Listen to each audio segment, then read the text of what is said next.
Hi Sophie. Hope you are doing well. I can't hardly believe it, but we are already into week 7 of our course. I guess you would say that time flies when you are having fun. You are right. So how about we make it pass even faster by really enjoying this conversation about SQL joins? What can you tell us about them? Joins are very powerful operations. Without them we could hardly use any relational DBMS.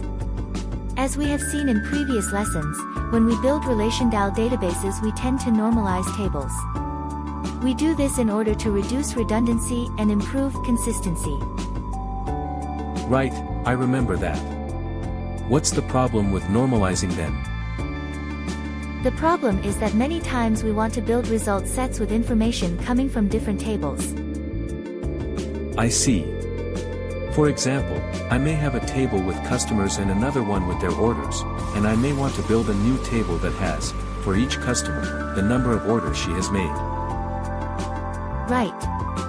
Or you may have a county code in the customer table as a foreign key to a country table, and wish to have, for each customer, the full name of the country where she was born.